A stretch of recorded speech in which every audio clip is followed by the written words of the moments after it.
You took me immediately into the tunnel, right? Is that where we're going? This is a global community. 4,000 rabbis and their families were sent out to establish Jewish centers. So what would be an example of a book that you were like, no, that's not going to be there? I like to write the traditional way with a feather and ink. People flock from all around the world just to take a selfie. The Jews always win, man. Where does the motivation come to lead such a religious lifestyle? What's up, guys? Crime went up here in Crown Heights. Things got so dangerous they started putting locks on bagels. Oh my gosh. Why do I see a bunch of candy up in the chandelier? Number 7 is a very mystical number, Kabbalistic. Yeah. Look, isn't this beautiful, the box? Now, they're not made out of wood, they're made out of skin. Is that alcohol I see? Is the rhetoric more recently been the end times are near? I've never been to a place like this. Most religions will teach you God's perfect. So let's talk about the elephant in the room here, because we're here.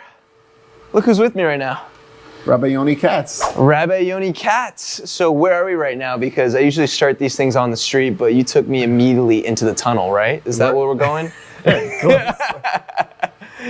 But don't worry, there's light at the end of the tunnel, because we're going to go upstairs, outside, to the streets of Hasidic Brooklyn. Now, when people think Hasidic Brooklyn, they think closed off, insular, isolated, not welcoming, but we're going to change that notion today. And the first person we're going to meet is a very special rabbi in this community. Not only is he a rabbi, but he happens to be my father-in-law. Your father-in-law, Yeah, okay. so bring that camera and let's go behind the scenes. All right, here we go. Of Hasidic Brooklyn. I'll kiss the scroll.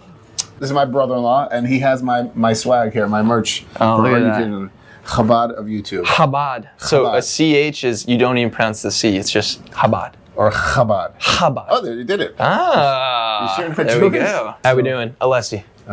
Pleasure to meet you. And here we go. My father-in-law. Your father-in-law. Hello, hello. How are we doing, sir? How do you do? Fantastic. It's a pleasure to be here. What's that tool you're in?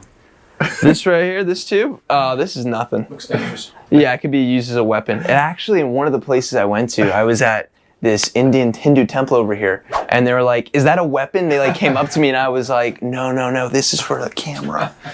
So what is your role here in this library? What is this? I am the chief cook and metal washer. Okay. Plus, I'm the administrator of the library.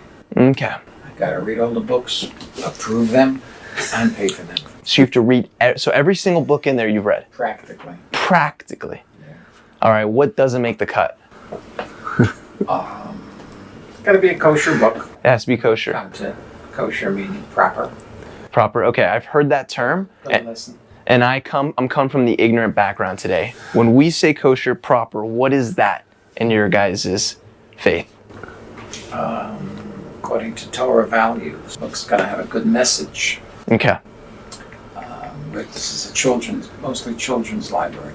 got it. Okay, so there's an age there. So what would be an example of a book that you're like, no, that's not going to be there? Books on sexuality, Sexuality, okay. pornography. What I gotta say. Yeah. What about Star Wars? What if they wanted to read a little bit of Star I Wars? don't have to, they're all Jewish content books, basically. All Jewish They content. want those kind of books, they gotta go to the public library. Okay, so when they come here, Yeah. they're getting a Jewish education in terms of the literature. Got it, okay. This library was established in the 70s. In the 70s. Did you establish it, or is this passed down, or what's? Passed down That's incredible. right after I was working here for many, many years. Yeah. We're in 78. From Israel? No. I came to work here. Came to work here. Okay, got it. I'm looking at all these images right now because they're all just capturing my head. Mm-hmm. Are these just all rabbis of the area, or who are we looking at?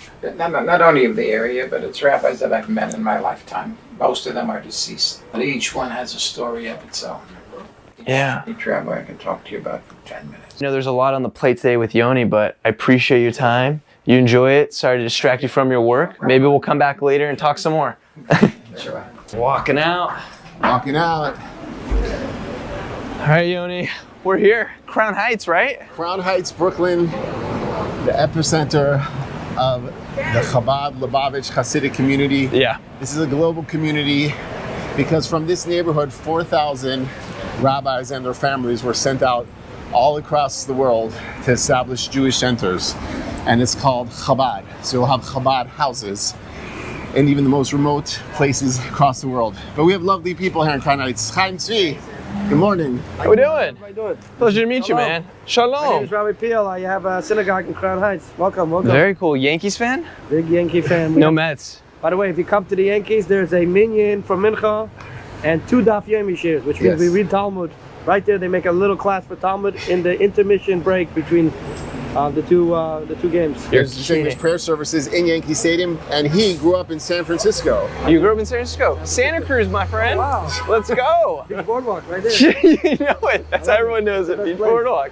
Gotta go up That's the hill awesome. and then go down the hill. Literally. Canyon. That's it. And That's he's it. also a scribe. Okay. He writes Jewish artifacts by hand. Phylacteries, Phylacteries, mezuzah, whatever scrolls. those are. No way. The same way, I like to write the traditional way with a feather and ink. Some people like to use plastic pens, etc. Really? I still use the old turkey feather. Oh my gosh. So that must be Goose feather, yeah. that must be very tedious. The detail. The hardest part is to make it. The writing part is not as hard as to make the feather. You gotta cut that feather and then soak it in like hot water and make sure it's like soft enough to cut. And you don't Yeah. want it too soft, whatever. And how long does that take to just do the entire? If you're going to scribe over one text or something, what's the process of that? If it's like a mezuzah you see on the door, Yeah. that's like maybe like a day. And if you want to do like the phylacteries, it can be like a week. If you want to write a scroll, like a Torah scroll, like Yeah. in the synagogue, those big Torahs, Yeah. that could be like a year, 2 years, 3 years, depends on the scribe. Depends. I'm Wow. going to take you to an actual Scrabble shop. Oh, wow. We're trying to catch Chakra I will see you, 7. bro. All right. Take care. All right. Let's go Yankees. Everyone's so friendly here, huh? Oh my gosh. Yeah. You didn't pay him, did you? No. Here we are, Kingston and Eastern Parkway. So this is the 770. So yeah, so I'll here, maybe want to get a shot of this. This is the landmark, the corner, All right. very Very famous. cool. So now we're gonna go inside the actual synagogue, Yeah. and I know you had some questions about things that took place here a couple months ago. Of course. And this is literally an icon, not only for New York City, this building, this house, but people flock from all around the world just to take a selfie in front of 770 Eastern Parkway. There's over 30 replicas of this house around the world, in Paris, in Israel, and just a very special holy place. So what's so special about this one here in Brooklyn? Like, out of all the places, why is Brooklyn? Why is it not Israel? Why is it not Paris? Why is it not Sydney, South Africa, one of these other countries? Because this very house, this synagogue, is a headquarters. So you have amazing synagogues with a lot of holiness. Yeah. But they were pretty much localized. From here, when the leader, the Lubavitcher Rebbe, as he was known, came here in 1941, he said to his followers, let's not create a Hasidic ghetto Yeah. and just be insular. Let's leave Crown Heights. I'll inspire you, and your job is to go teach all around the world and inspire. So this is like a headquarters, so wherever you go in the world, there are going to be people that know about this synagogue Yeah. and its inspiration. So 1941, that's right at the cusp or middle of World War II. So that's Exactly. when it took place. Yeah, so In the he midst of that. escaped Nazi Germany. Yeah. And then they came to Brooklyn, and they said, where do you want to relocate your Hasidic court, Yeah. the movement? So together with his father-in-law, they came to Crown Heights, Brooklyn. And Brooklyn was a very happening, nice neighborhood in those days. You had a baseball team playing a few blocks away Wow. called the Brooklyn. Dodgers. Yeah. Yeah, most people don't know that nowadays. And why were they called the Dodgers? Because Kingston, that main street, had trolley cars. Yeah. And if you didn't want to get hit, you had to dodge out of the way. So that's why they're called the Brooklyn Dodgers. Then they moved to Los Angeles, and the name didn't really make sense till recently. Yeah. Till a couple years ago, when you started having so many homeless people in LA, you had to dodge out of the way as you're walking down. Oh, look at that. You didn't see that. Or they're dodging World Series. Same Dodging- thing, right? Yeah, exactly. Have you ever been inside a Hasidic synagogue before? I've never been. This is my first time. So Okay, we're about to like there's pop no- my cherry. There's not going back. There's not going back. All right. Once you go in, Yeah, I'm stuck. They're gonna grab me, put a bag over my head, and I'm in there for life. that's right. 770 Eastern Parkway, and it's also very famous for the fact that I got my rabbinical ordination here. I studied Okay. here for 2 years on these very benches that you'll see. Yeah. And we called it bench pressing, Bench press. Hasidic style. We were learning the Talmud, of course. Different type of Sorry, bench pressing. Hi guys, you How want we to doing? interview? How are you? This is my friend. He's a YouTuber, or as we call him here in Crown Heights, a Jewtuber. A YouTuber. What's up, And- guys?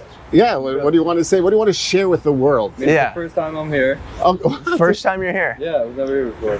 All right. Unbelievable. No way. Where were you coming from? where are you coming from? I'm Right, from, right. like going to Jersey. Lakewood. Oh, not too far from here. Yeah, I know Lakewood. Very cool. Bedminster. Right? Yeah, what can the people learn about the Hasidic Jewish faith? We love each other.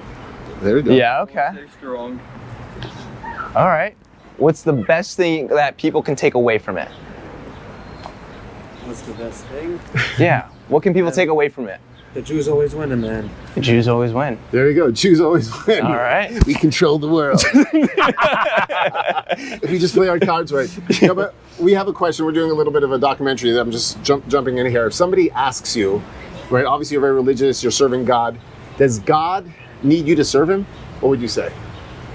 Does he need your mitzvahs? That's what we call them, the good deeds that we do. Yeah. Does God, does Hashem, does the Eibishter, does he need the mitzvahs? I don't know if it's about needing him or just we need to do it. Wait, let's go around. You said, what do you say? It's more that he wants you to do it. But he doesn't need them. What? No, he doesn't need them. If he doesn't need them, he would have sent you down this road. There's 8 billion other people. Why did he send you? Right, exactly. So obviously Of he course, needs it. he definitely needs it. Right. Yeah. So that's the big question. Like, where does the motivation come to lead such a religious lifestyle? Yeah. Either you could say, well, I'm doing it to get my share in heaven or my reward. But then how are you serving God? You're like serving yourself. Yeah. It's like putting away money in your 401k. True. Or we could feel God's need, God's yearning to say, God says, this is what I really like. Can you make this world a holy place? So we're here to fulfill God's need, not our need. Yeah, it's not about us. Exactly. And that's where religion can go off base. Yeah, of course. Religion's like, what is it in it for me? Yeah. Or like a real relationship is like marriage is like, Yeah. what does my wife need? What does God need? Yeah, Let's go yeah. inside. All right. 770. Thank you, fellas. Thank you, Appreciate it. guys. Oh, there we go. Ready? I'm ready. AC, love it already. Oh my God, yeah. Oh yeah, that's great air conditioning. So let's go. I want to show you where I studied for my rabbinical ordination. So just a Alright. YouTuber, nothing major. No danger here. He'll be famous. Friendly, don't worry. Don't worry. Tattoos, don't mean No anything. worries. Just a YouTuber. Hey, Christian. What's up, guys? How's it going? What's happening? Howdy. Howdy. So to become a rabbi, you have to get something called smicha, Yeah. which means ordination. You typically study 5 parts of Jewish law, Okay. and I studied here. I'm going to show you the bench that I sat on. How many years do they study here for? Well, here you can study 2-3 years, depending exactly what you're studying. Yeah. No, I have a lot of dad jokes. I love it. No, it's good. And I tell people, during COVID, crime went up here in Crown Heights. Things Yeah. got so dangerous, they started putting locks on bagels. Oh my gosh. What do you guys have to say about being here in the Hasidic community and doing studies? Do you guys like it? 1 out of 10 rating? 1 out of 10. What do you give it? You give it a 10. 11. 11. Wow. Is that how many kids you guys want to have too? What's your name? Alessi. Pleasure to meet you guys. Oh, you hear that? Subscribe. Like get the hair like that every morning. It looks crisp. Yeah, you do it? You gel it? Well, like how do you do it? So like in the morning you grab the sides and then you just twirl it. You put gel. What's the product? Around the finger. All right, there's the way. Wow. Wow. Okay, but how does it stay like that? You just have a bunch of gel? Dang. I gotta grow my hair long again. See if I can give it a go on the sides. And what about the hats? So are these hats, do you guys all have the same type? They're very expensive? Yeah? How much? $300. $300? Yes, please. 540. Yeah. I can't afford that. My wallet's gonna cry. Where's the store? Is that the store? Where is that from here? Subscribe to Cadover. Dude, you got a flip phone. Whoa! The only flip phone. Let's go. Only flip phones there now? I'm a rebel. You're a rebel, I could tell. Yeah. Here in Chabad, we embrace technology. Yeah. So because that's how we united, and that's how we have the tours here of Yeah. It's like if I didn't have the Airbnb app on my phone, then how do we connect? And if I didn't have Netflix, sorry. Got him exposed. So where are you guys all from then? You're all Lakewood, New Jersey. So is there like a bunch of communities nearby that are coming in and studying as well? Or are you guys from like a temple over there or what? You guys are just touring too? Oh, all right. So we're in the same club. Let's go. All right, cool. Right on. Wait, this is a really cool room. I have to do a special knock. Special knock? I have to do a special knock to get in. if someone's here. I, It's not the rabbi. I just wanted to get you some headgear because we're going to go into the synagogue. So do you mind just wearing my yarmulke? yeah. Right on your Let's fan go. button? All right, we're in the yarmulke right now. Okay, so we're going to go inside. We'll come back to this room. Yeah. All right. Here. There we go. In here. Bye, guys. All right, guys, get A's in class. Exactly. Learn well. Right, this is right where I sat. This is right where you sat. All right, I think it's time to tell everybody what's inside this. What do we have We're here? going to go right now. I'm going to show you what's downstairs. But this is where the whole movement fit into this little room. Yeah. And the synagogue started. And the leader, the Rebbe, said his first Hasidic discourse, his Hasidic talk, Yeah. which laid out the mission statement for the movement. And now we're going to go inside the synagogue. Real quick, why is it the painted color gold? Why is it? That's just how they painted it. Like, That's you it? know, Okay. This house is obviously very old, and it was purchased in 1940, so they pretty much kept everything, you know, looking Yeah. like it's an original style. All right, cool. All right, we're gonna go downstairs. Follow me. All right. Okay. 176. A whole new world will open up. A whole new world. Wow. 70. Oh my gosh.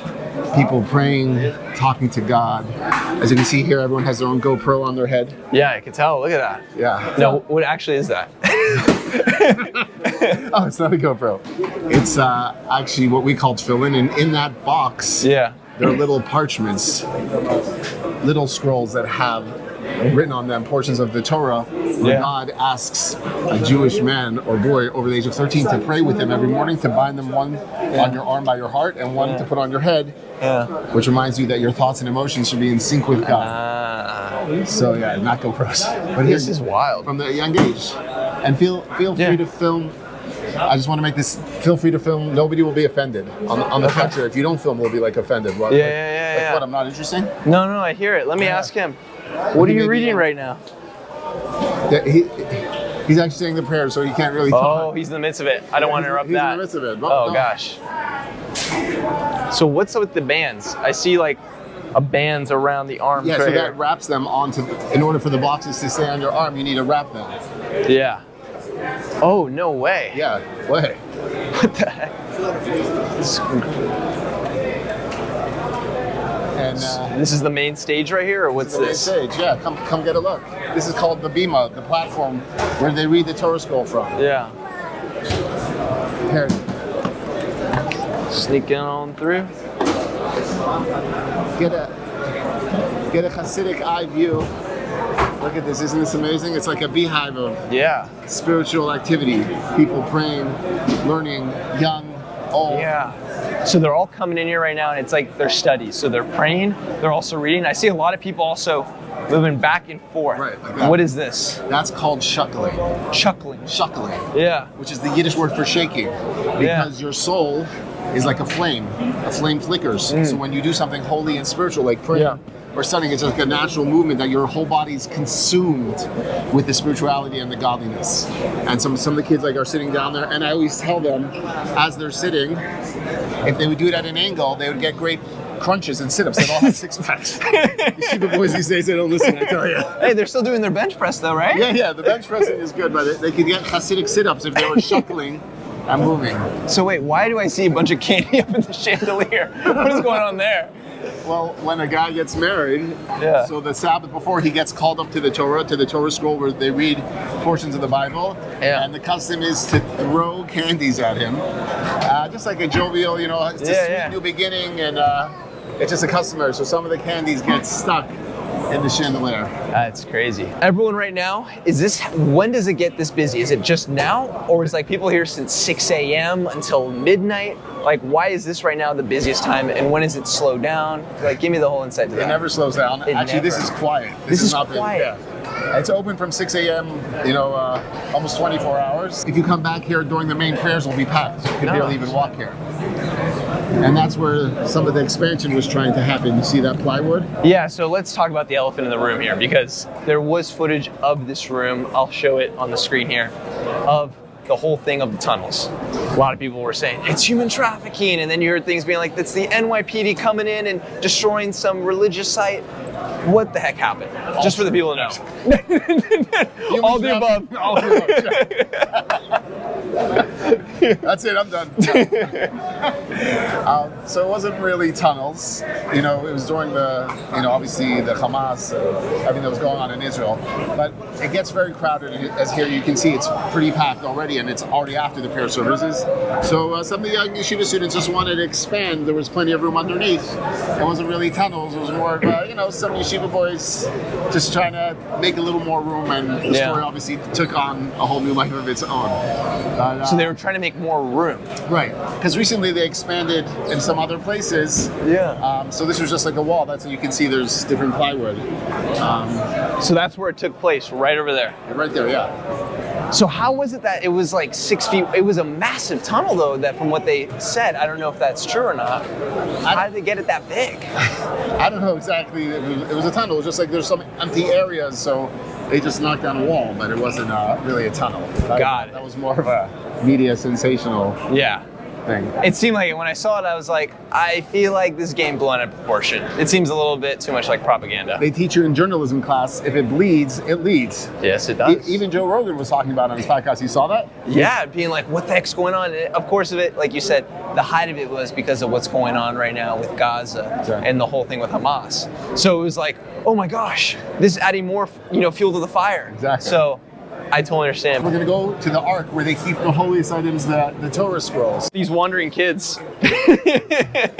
It's not only a house of worship, but it's a place that you come to study, young and old. So unlike other houses of worship where you can hear a pin drop, here you can't hear a pin drop. No, you cannot.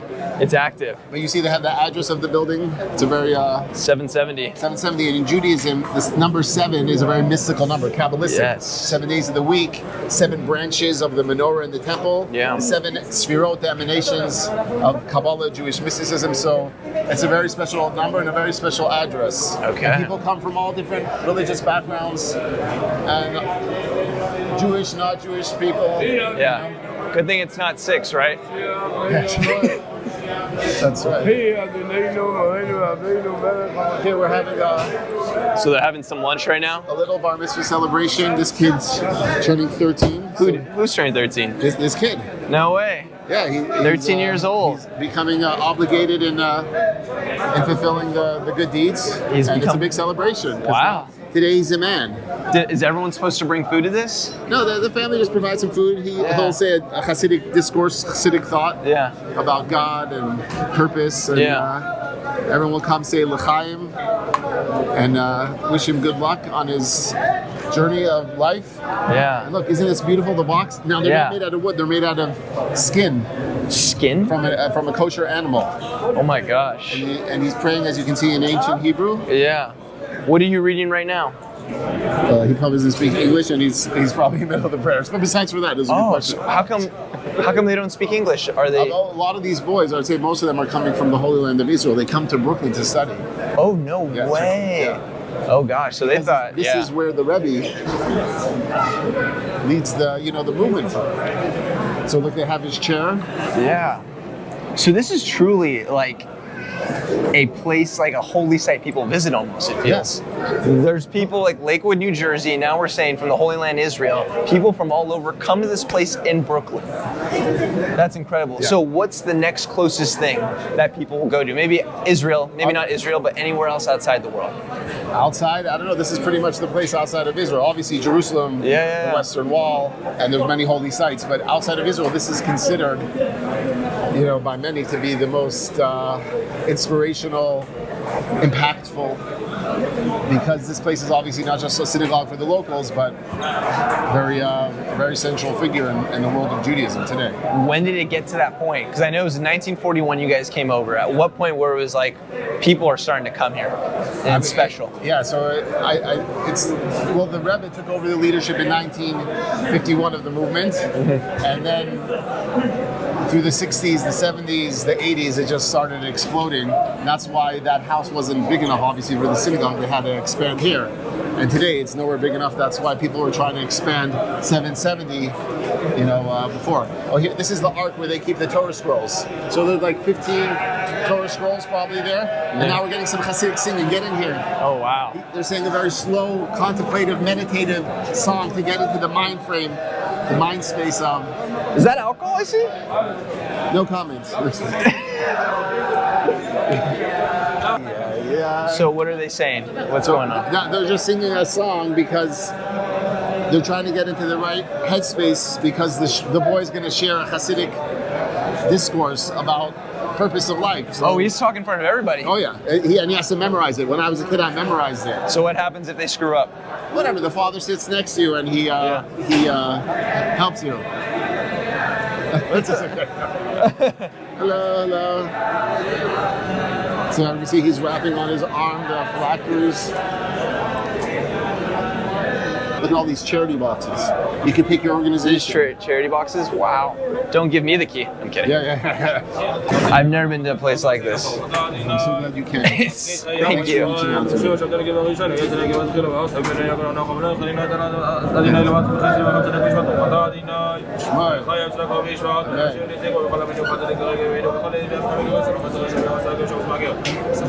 So now we're going through this, what do you call this? A satchel or? Yeah, that's good. Satchel. I'll go with satchel. And Okay. this, look on the front. It has the building that the 770. house that we walked into. Yeah.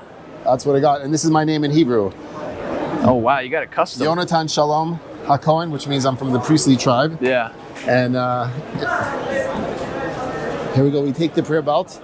Like when the priests served in the temple, they wore this, and it separates the top half of your body from the bottom half, which reminds you that your thoughts should be spiritual, holy, upward, godly, and remind you of your sense of purpose and mission in this world, Yeah. which is to serve God. Yeah. Every person's mission, not only if you're Jewish, but every single human being was created in the image of God and has a purpose to make this world holier through acts of goodness and kindness. Yeah. And the prayer shawl. I'll check the strings. Now the amount of strings and knots equals the number 613, which is the amount of commandments or mitzvahs that Jewish people have. God says there's 613 things. Yeah. 248 positive, like keep the Sabbath, and then Yeah. 365 don'ts. And if you're not Jewish, you have 7 universal mitzvot. So every single human being is obligated to make this world a united world, a civil world, and we can get into that in a little bit.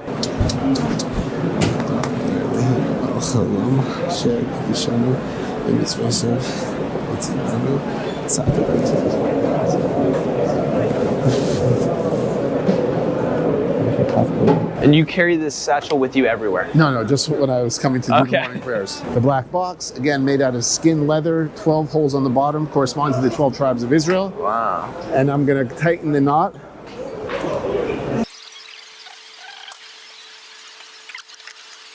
There you go. Now you just press the on button and I'm Yeah. recording. No, this is A lot of commitment. And Oh, like yeah. I'm trying to find the words for it, but it seems like with this faith there's so much devotion, so much to do and honor. Is that ever like, what are your thoughts that when you first started, were you like, this is too much? I don't like this? Or has it always been, you know what, this is the least I can do for God? What has been your mindset about that? well, it's sort of like marriage. Like you're married, right? Mm-hmm. Somebody could look at somebody that's married, if somebody's single, and say, why all the devotion and commitment to one person for the rest of your life? And they have needs and you have to be there, and then you have a family and kids. Why all the devotion? Why all the commitment? What do you need this for? And your answer hopefully would be, it's not what I need, it's who I need. And that's what a relationship means. So somebody could look at religion and the Hasidic lifestyle. What do you need this for? All the rules and regulations and the commandments. What do you need this for? And the answer is, it's not what I need, it's who I need. Yeah. I need God to be one with God in the relationship, and God needs me even more. Because check this out, Alessi. When you think about it, did you need to be born? Did you ask to be born? No, it's So who needed you here on a simple level? Your parents, right? They yearned you into the world. So they needed you much more than you need them because you didn't exist. Yeah. So if you go back to the original human being, go back to God, He created the first human beings, Adam and Eve in the Garden of Eden. Yep. So He needed them. So Hasidic philosophy and Jewish mysticism teaches us something very unique. And that's why it's so personal and so mystical. It teaches us about the vulnerable side of God, that God needs us way more than we need God. Yeah. What does He need us for? It's not what He needs us for, it's who He needs. I need you. God was perfect sitting in heaven. What could be better? Yeah. Why did He create the world? a world with atheists and world with agnostics and places like Las Vegas. What was he missing? He should have just been content, sitting alone in heaven. It's not what he was missing, it's who he was missing. So he created 8 billion human beings and says, I need you. And he chooses one nation, the Jewish people. He says, you're the chosen nation. You be a light unto the nation, and you tell the people of the world how I need them too. And how I need them to make this world heavenly and godly and together and united. And that's what we're working for. That's why you'll see many of the signs here speak about the coming of the Messiah, Mashiach.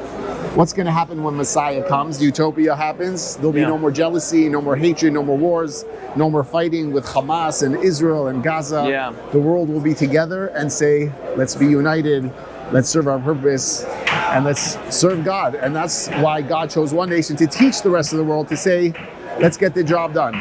So we're chosen for that mission. Most religions will teach you God's perfect. And if you want to be on his good side, you better get your act together. You watch your step, or you're going to go to hell or eternal damnation. It's actually the complete opposite. That's why religion has caused so many problems, because it can be very self-centered. Judaism and the center of all religion should be, God, I'm here for you. You're not my ATM. You created the world for purpose. You created me. What can I do for you? And then you'll be happy. So with the world that we're in right now, you say something there that definitely comes to mind is there's so much chaos, especially what's going on with Hamas and all that. Is the rhetoric more recently been that feel of that he is coming, the Messiah, that the end times are near? Absolutely. People think like, are we getting closer to utopia? It looks the exact opposite. We have so much war, so much fighting, and so much hatred, and so much anti-Semitism. But the truth is, like a mother in her last month before she's about to give birth to a baby, that's when she has the most contractions, and it's the hardest. So she's getting closer to the birth, but it's the hardest. And it's the same thing now. We're closer ever to this united time. And most people in the world are good, and they're looking for peace and togetherness. So we're sort of shedding those last few years of this hatred and craziness and confusion, really. And so we're definitely closer than ever, and it's up to me and you. And it's the same thing with Judaism. You think about, what does God need? Am I religious? Am I holy? Am I Hasidic? Stop it. You're off in the wrong direction. It's not about you. Not about you. It's about who needs you. And that's the basis of any relationship. In answer to your question. That was a great response. I ain't got nothing.